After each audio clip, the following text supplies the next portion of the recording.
Isabelle, injecte-t-on le même vaccin à toute la population?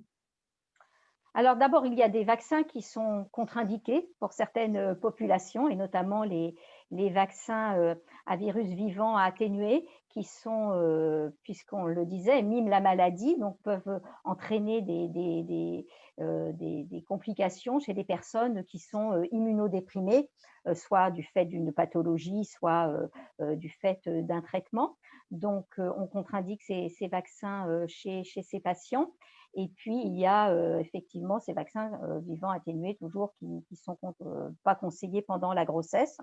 Et puis, il y a des vaccins qui sont dédiés à certaines catégories de population ou qui répondent à certaines caractéristiques de population. Donc, je pense aux vaccins contre la grippe, notamment pour les personnes à risque de grippe sévère ou pour les personnes âgées. Il y a même des vaccins, comme on sait que les personnes âgées ont un système immunitaire qui est un petit peu moins efficace, il y a des vaccins qui sont même fabriqués pour les personnes âgées pour mieux les protéger contre la grippe.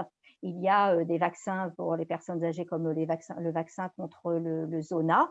Et puis, comme on peut le voir dans le calendrier vaccinal, hein, qui est mis à jour chaque année, pour certains vaccins, il y a une liste de pathologies, de personnes à risque qui doivent bénéficier de ces vaccinations parce que chez elles, les maladies peuvent être plus sévères ou entraîner des séquelles. D'accord. Et les vaccins sont-ils efficaces à 100%?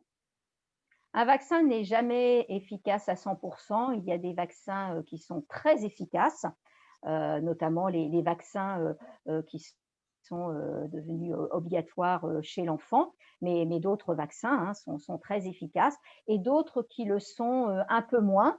Alors, on peut penser effectivement au vaccin contre le virus de la grippe, mais voilà, un vaccin qui vise à protéger contre une maladie qui est très fréquente, et la grippe en France, hein, c'est entre 3 à 5 millions de cas par an. Ben, vous voyez que même un vaccin qui serait efficace à 50-60%, il permet d'éviter de nombreux cas et de nombreux décès, et son impact est très important en termes de santé publique.